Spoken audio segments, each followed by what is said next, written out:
Hello and welcome all to another episode of GOTO Book Club. I am Prasad Rao, author of book Cloud Career Journeys, and today we have David with us. David, would you like to introduce yourself? Sure. David Linthicum, it's great to be here, number one. I think your book was absolutely amazing and enjoyed talking to you about it. And I'm been in the industry for probably 35 years, last 20 years in cloud. Architect by trade, pretty much have held different technology executive roles. My last one was Chief Cloud Security Officer at Deloitte for about 6 years. Prior to that, I was worked with a company called Cloud Technology Partners, one of the original employees. And prior to that, I was CEO a few times and then CTO 4 times, different companies that I joined and sold. So out as an independent influencer analyst now and just having a good time talking to guys like you. Cool. And today we'll be talking about your book, Insider's Guide to Cloud Computing. So tell me, what inspired you to write this book and share your insider knowledge about the cloud computing? Because a lot of people told me I should write a book when they would hire me as an influencer consultant, things like that. My persona is to tell the truth and tell them when cloud would work and cloud wouldn't work and why you would want to use it and why you wouldn't want to use it. So it never was a shill for any kind of technology, including cloud. So somebody told me, I said, well, you need to write a book about the insider information on this stuff because no one's saying this stuff. So took all the years of experience in cloud computing as a cloud architect and those sorts of things and jotted them down in an insider's book that kind of gets to the back end details that no one was able to or wanted to talk about. Everybody was pretty much gung-ho cloud, which is fine, but there's reasons to use it and reasons not to use it. And I think that even the cloud providers agree that they want people to use it in successful ways. And the way and patterns people are leveraging cloud these days is not so much. In 2022, we got the big bills. People moved to lifted and shifted into the cloud, weren't really paying attention to the optimization of the applications. In that environment, now we're quickly trying to re-platform and redo and modernize those systems to lower the bills and optimize those systems. I think I heard the optimize word from the cloud providers last year for the first time. I think they're all in on making these things happen, the rise of FinOps, all these sorts of things. So it really is getting into, we're well past 10 years of cloud computing, making this stuff work, figure out where it's a good value and where it's not a good value. And I think people are ready for that message. And that's why I wrote the book. Awesome. And we'll dive deep more into the book. But before that, you are a best-selling author, you're a course instructor, keynote speaker, and you do many more things. You've authored 15 books in probably more than 7,000 articles. So apart from all your professional that you have, how do you find time for writing and maintaining the discipline among so many other things? Well, it's just part of a daily ritual. In other words, and I think if you do something for a month at a time, you force yourself to do it every day, whether it's exercise or reading a book or doing yoga or whatever, it creates a habit and you're going to kind of stick to the habit. I realized early on when I was in my 20s that I had to differentiate myself somehow. Didn't have an Ivy League degree. Didn't go to MIT, went to a normal college. And if I was going to accelerate my career, I needed to present myself as a thought leader in the space. And so started to write articles for local consulting journals and user groups, things like that. And some magazines picked it up. And that was the only way to get something published back in the 90s and in the 80s was get it into a magazine. Started writing for PC Magazine. And it kind of steamrolled after that. It was a nice side gig, but also it was symbiotic with my job. In other words, I had to keep up with technology to write about it. So it was the way to learn in a faster way, to force myself to learn. And I could bring that knowledge into my role as an architect. So all of these things kind of work and play well together. So I learned early on to get up early, write 2,000 words. I write about 2,000 words a day, whether it's my InfoWorld blog or my book, or even show notes for the video I'm doing later. And I enjoy it. And it's funny, I did not enjoy it when I first started. It was drudgery to me. I just figured out I needed to do it to accelerate my career. So I forced myself to do it. Now it's something I really enjoy, right? I always look forward to writing my InfoWorld blog every week, just because it's a new idea And it's a challenge to see what I can put out there that's going to get the most interest. Now that we have different multimedia facets, such as podcasting, making sure the podcasts get out there, and also videos and all these sorts of things that are new media to us. And it's just amazing and empowering to me that anybody in the world can sit down and write a blog, get a Substack account or a Blogger account, it's probably dating myself, or publish on LinkedIn, and anybody can read it. And so it's not like in the days back when I was writing for PC Magazine, only I could write for PC Magazine and the other writers. So it was a very limited world. Now it's explosion. So I just enjoy the freedom of it. I enjoy the fact I can get ideas out there without them being edited. So to me, it's just an empowering thing that makes me feel great. Just like you guys in writing your book. I'm sure you had some days where you didn't want to write, but you did it anyway, and you have to have a discipline of going back and keeping writing. But 2,000 words a day, that's like amazing and very impressive, and probably a note to everyone in their 20s who are not from a big college, right?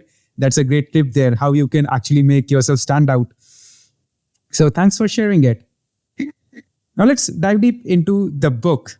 And you mentioned that there are many secrets in cloud computing industry that can help enterprises succeed.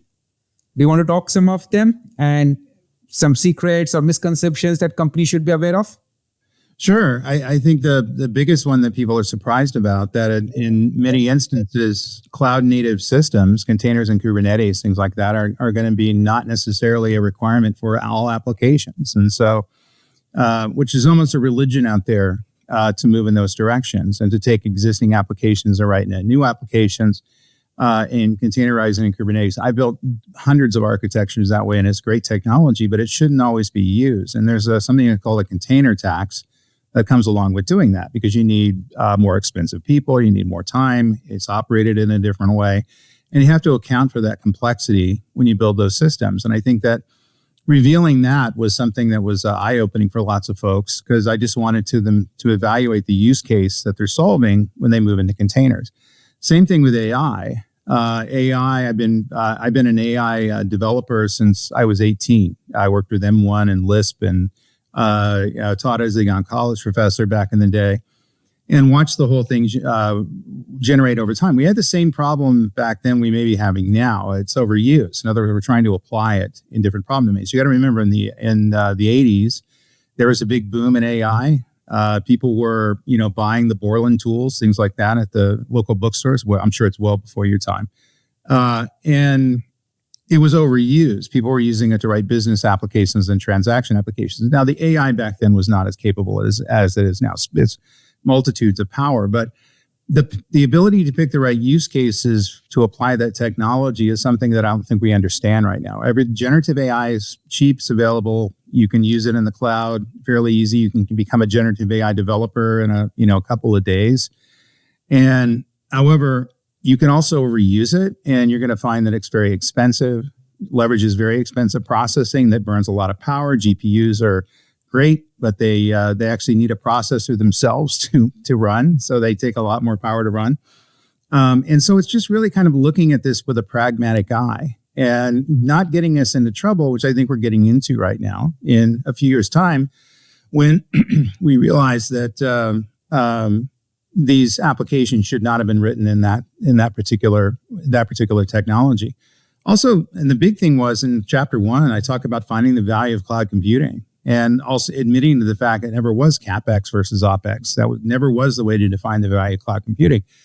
If you're not able to define agility as kind of a core critical value, a hard value and a soft value of cloud computing, normally it's not going to have a good business case for cloud computing, and applications should be moving in those areas. So the ability to get people to understand that they're not going to save more costs than cloud costs. In other words, clouds are very expensive relative to the on-premise systems, and that's because they have come down in price a great deal.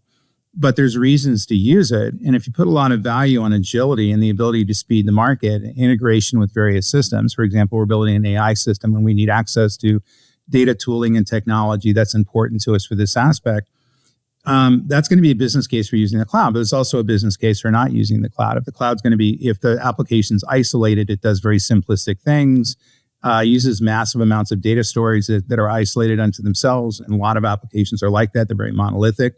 Then leave it on premise in many instances is going to be your best bet. That doesn't mean you can't move it to the cloud in the future as the capabilities change, but that's something that should be looked at on a case-by-case basis. The other thing is everybody predicted the death of the mainframe. Those things are still around. So hugely powerful processors. They measure their memory in terabytes, which tells you how big they are. And there's reasons to use those sorts of big iron systems. And in many instances, the cloud's not going to displace the applications that are running on there. It may in the future, and you can certainly find mainframe analogs on the cloud, and I've built systems like that, but it's not necessarily a efficient process, and it's not going to get you to a better state. So it's having people step back and look at the cloud industry for what it is, something can have potential, do a lot of potential good, and something that we can make a lot of mistakes in. So your ability to avoid mistakes, pick the right use cases, use cloud to a fundamental value is going to help everybody. It's going to help the cloud providers. It's going to help AWS, Microsoft, Google. It's going to help the consultants out there. And the big thing is going to help the enterprises that are consuming this stuff and trying to run the budgets. Yeah, I totally agree. And that chapter was really insightful when I was reading it. It's no one says it in that specific terms. That never was about CapEx and OpEx. It's always about the value. So yeah, great way to put it actually. Now, you also talk about two types of organizations. One, that they know that they're overspending, and other that they know that they're doing it right.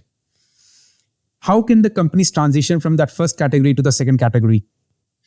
Just really get good at planning. I mean, I don't think it's a lot of rocket science or an algorithm I can give you so you do this better.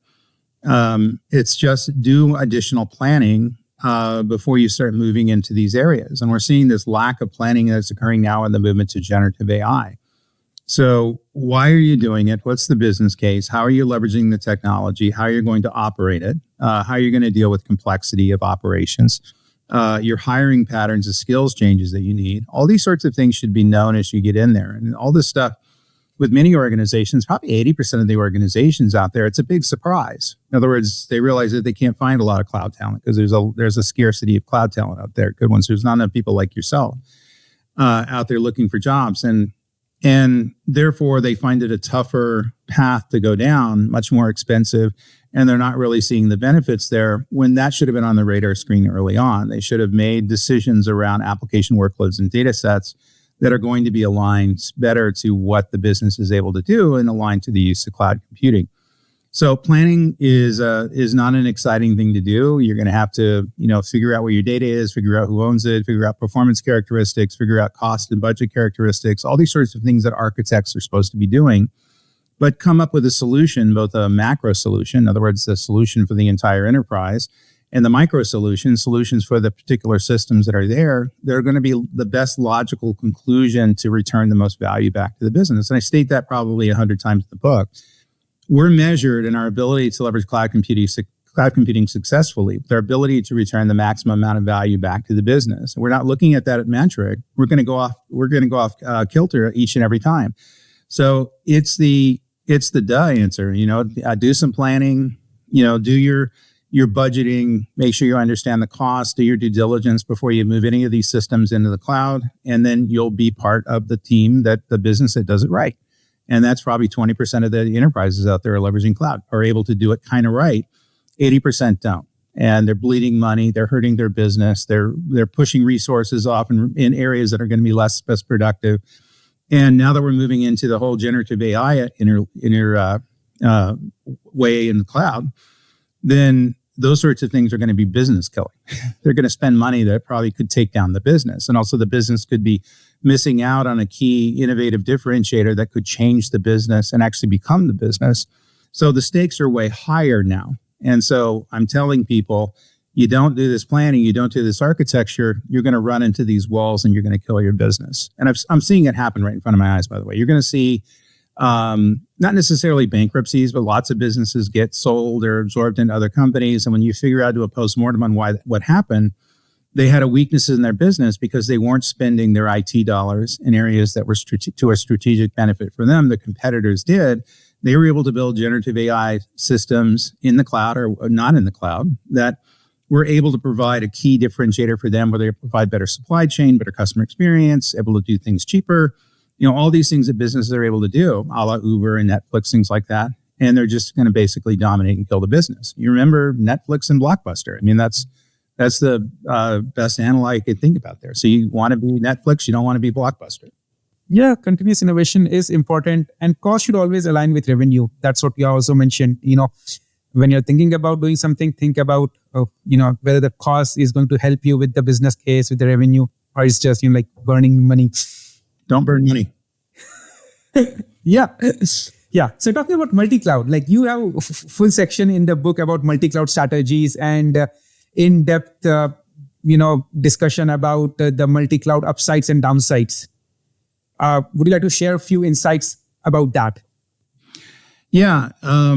It's normally going to happen to you, whether you want it to happen to you or not. Everybody I talk to, they always tell me they're using AWS as their primary provider. They're not going to support multi-cloud, but they're always going to have every one of those has moved into multi-cloud environments. And that's because of best-of-breed systems that may not exist in a particular cloud. So in other words, we're primary cloud providers, AWS. We find most of their stuff where you're able to use in AWS. We may need to use an AI system, however, that only Microsoft hosts for some sort of a special business reason. And so they're multi-cloud. So it happens to everybody organically. Normally, it's not planned. They're not, stating we're going to definitely go to multi-cloud. Different pods of developers are making decisions around what best-of-breed technology to make, and they're empowered to pick whatever cloud providers that they want normally, and they should be. They should be able to use the best-of-breed technology that are fit for their purpose, and that's going to return the most value back to the business. Again, that metric again. So multi-cloud is going to happen to you whether you like it or not. So you might as well figure out how to manage it correctly. And even if you're normally you're going to have an on-premise infrastructure, some edge-based computing, and you're going to support at least 3 cloud providers. If not now, it's going to be in the future. And I guarantee if you don't think you're there now, you are. Somebody else is leveraging another cloud. You're leveraging SaaS providers like Salesforce, things like that. So if that's the case, then how do you approach the operations of it? We have a complexity problem. We went from managing, 3,000 cloud services under management to 9,000 cloud services under management. And we're using these in different patterns and by different providers and different operational queues. So we can create silos around the clouds. We can go, I'm going to use the AWS security system, AWS operations, AWS governance, and same with Microsoft and same with Google. That's not going to scale because you have to have people who are able to maintain this, people who are able to maintain this, people who are able to maintain this. Normally, they're not communicating one to another, and you're doing everything in a siloed approach. And certainly the on-premise system, same thing. So the ability to look at a whole super cloud, meta cloud infrastructure, which all it is saying it's a fancy marketing word for saying that we're going to put a layer of technology, security, operations, development, all those sorts of things are able to run across clouds. That's all it is. And even on-premise, I recommend you also extend this to the on-premise system. So we're dealing with security in the same way. Now we may be leveraging native security as the APIs underneath the scenes that are doing these things, but we're not dealing with different layers in doing it. We're doing security in one layer. We're doing governance in one layer, operations in one layer, metadata management in one layer, as much as possible. So the ability to move those systems up to a common set of common services is the only way you're going to be able to do it. So I write about that in the book. I even have a course out on LinkedIn Learning called Cloud Complexity Management, which shows you how to, build in essence a meta cloud, super cloud. Longest course I ever done, 3 hours. And it's getting people thinking about how they're managing these multi-cloud solutions. Right now, they're throwing away money. Everybody who's running a multi-cloud out there, I guarantee you they're operating in silos. Different people are operating at different specialties, things like that. They're paying too much for managing those cloud systems. They're not getting the same amount of value back to it. It's overly complex, very heterogeneous. So you're going to have to mediate that complexity somehow. So that's my core message in the book, and I even tell you how to do it. Yeah. So you touched upon all of these points in the book in quite detail, actually. And you mentioned also about the security, right? Like every cloud provider has their own set of security tools. So any specific tips that you would be having for organizations to how they can manage security across all the cloud platforms they are on and they're on-prem instead of using the native security tools? Yeah, that's a great question. I think it is the ability to use security managers that are able to operate across clouds. And we're seeing some tools from IBM and Splunk and all these sorts of things. We're able to it's not going to be one tool that's going to provide a unified layer. It's going to be different tools and technologies that are using whatever native APIs that security providers have on premise, Google, Microsoft, AWS, and whatever micro cloud you may have in place. And the idea is to pick that layer, but don't necessarily focus on a technology or a tool set, but understand logically what you're trying to do, because that layer is going to change a lot over time. But the ability to pull up as much as you can to a common layer, and some of that stuff is still going to have to exist in a silo. We live in a practical world, but the layer that's able to use security managers that are able to use the native APIs to control the security on each of those platforms. So in other words, to the platform, they're being monitored, they're being secured, there's SecOps is going on, and they're getting the security services they think they need. But to the humans that are managing it, we're not doing so with different dashboards, different consoles, and different processes. We're doing so with a single set of tools where the orchestration, the automation, the AI capabilities, all those sorts of things exist in this layer. So it's an old, and by the way, it's an old architectural trick. In other words, as soon as we got into multiple systems, distributed systems, the layer of the commonality was something that we always wanted to do as an architecture. We just lost track of it because the clouds unto themselves kind of became silos of automation into themselves. And the cloud providers don't tell you to use these tools. They want you to use their tools. But in using these tools, you'll actually consume more cloud. They'll make more money. But it's the technology started to rise out there, ops, security, governance, metadata management, all these sorts of things. And, it has a name. It's called Super Cloud. I call it Meta Cloud, but, whatever you want to call it, it's a common layer that runs between the cloud providers and also extends out to the on-premise systems as well. Now, these terminologies can be a bit overwhelming, and you touched upon that also in the book for the companies who are starting their journey. So what advice would you give for someone who is a company who is thinking about making the move into cloud? Yeah, I would say understand your own business reasons for doing so, which is a tough thing to do. Most people, and it certainly was the case back in 2000 to 2011, they would call you in to do a consultation on moving into cloud without an understanding of what purpose they were doing it. And that was a question that I asked first of all. In other words, why are you doing it? What reason are you looking to move into the cloud? And normally you get a lot of blank stares. Here we are in 2024, those blank stares still exist. So there should be a reason or a purpose for doing it, and that translates into a plan, that translates into a budget and a business case. And once we get through that, then we can figure out the path to incrementally move into the cloud. And I don't believe that every company should have every system in the cloud. Some of the smaller companies out there, they believe they can save money. Sometimes they can, sometimes they can't. So we have to look at the plethora of platforms out there to make sure they're making the best choice. What happens to the cloud use business case over the last 10 years? Price of storage and the price of processing on on-premise systems just came down like a rocket. It's a 45-degree angle. You can Google the graphs out there. HDD storage, for example, it's just dirt cheap. It's almost free. So if we're leveraging the cloud, that's the alternative to leverage some of these on-premise systems. So it has to be some sort of a compelling reason to leverage the cloud. And you already talked about a few of them. Are we able to find the soft values into the cloud? In other words, the ability to find agility, find business benefits, the ability to have things change on a dime, the ability to use an ecosystem. What's your reasons you want to use things in the cloud? It's easier to build AI systems in the cloud, for example. However, most of the applications I see out there are monolithic. The data is tightly coupled to the application, and there's not going to be a business benefit from them moving into the cloud unless they make significant changes to that application. And if they don't, then it's going to cost them a lot more money. So it's going through these very simple, I think, almost commonsensical, kind of questions that businesses need to ask themselves. There's just so much hype and so much marketing aligned with the cloud. People love going to reInvent. It's like Woodstock for cloud geeks, and I do too. But you got to come out of there with a pragmatic understanding of how it works for you, not how it works on stage at the keynotes, but how it's going to work in your organization for the purposes that you're making. And those are the tougher questions. And I hate being the designated buzzkill, but I think someone has to ask the questions.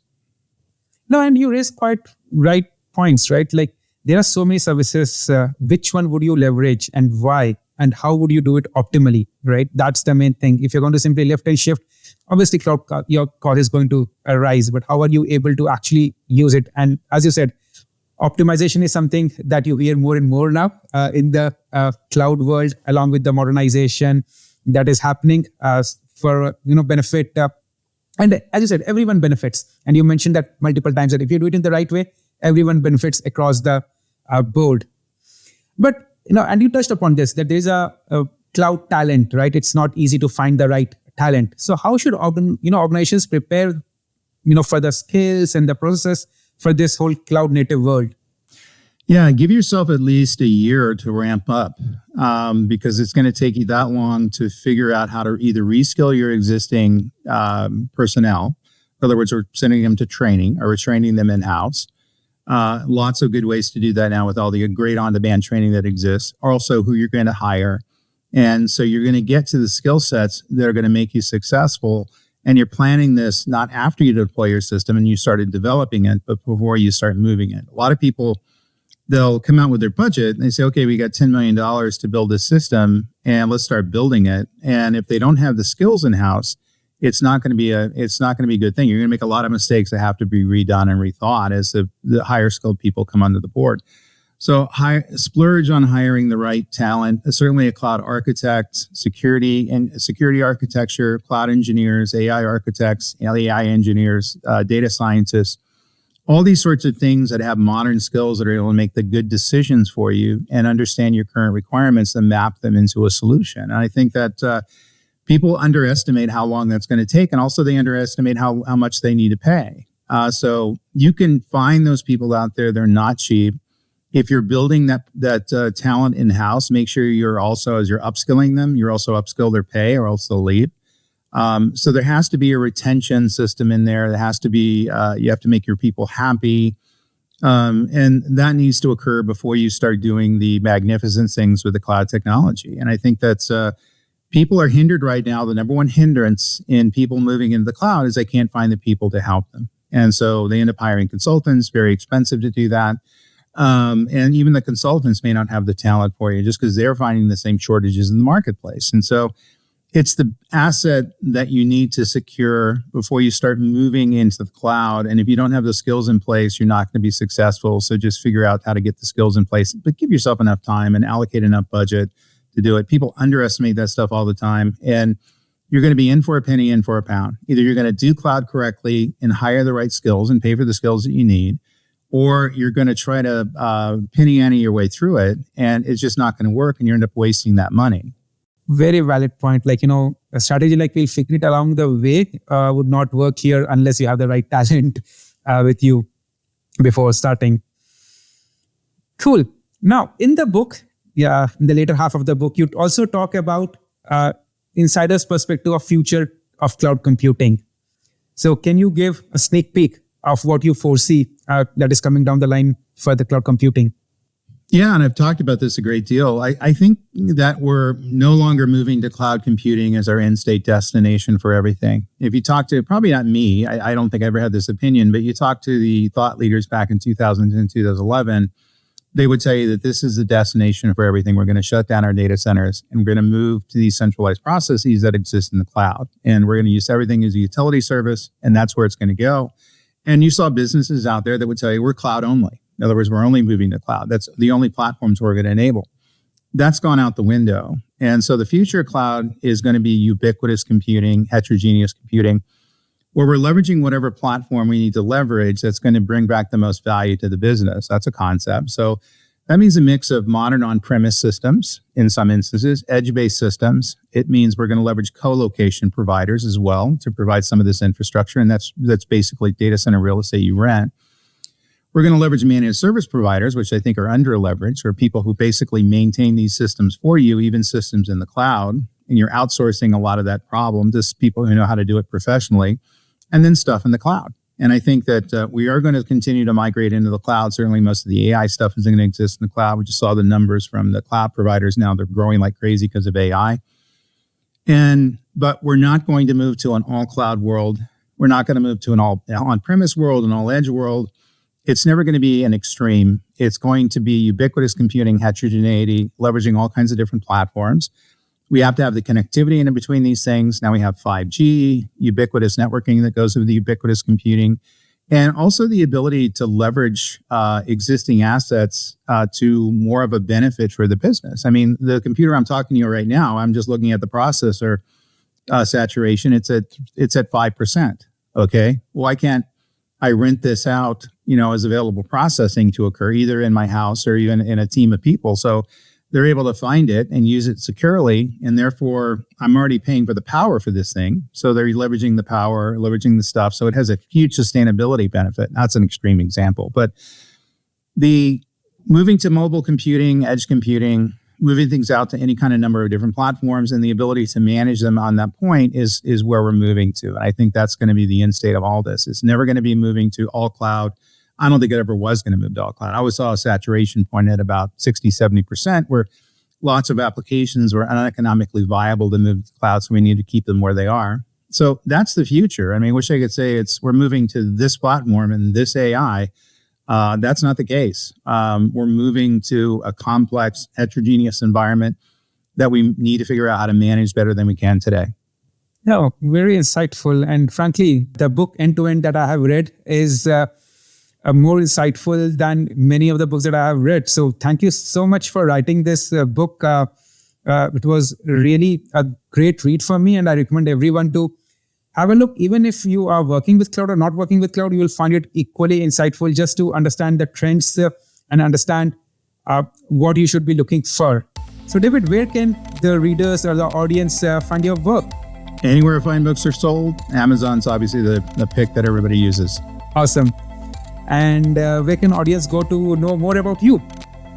LinkedIn is probably the best place. I have a YouTube channel now that's about 30 days old called The Cloud Insider. And hence from the book. I have about almost 10,000 subscribers now, so come subscribe. InfoWorld blog, I've had that blog for 12 years. Also my classes on LinkedIn Learning. There's probably 72 classes out there in all kinds of different languages. I just released a generative AI architecture course with GOTO Cloud Careers, and it's available in May, but you can pre-order, move there now. And that's kind of a cool course because it's a long form course. It's 40 hours long. And there's going to be office hours where I show up once a week and help architects and give them problems, and they're able to solve things. So it's more of a hands-on, guide you through it experience. I'm excited about that. I think that's a better way to teach architecture. Awesome. I love the energy that you have in everything that you do. Thank you so much for joining us today. You got it. Thank you very much for having me. Subscribe to the GOTO YouTube channel now and join the experts in person or online at any upcoming GOTO conference using the promo code Book Club. Visit gotopia.tech to learn more.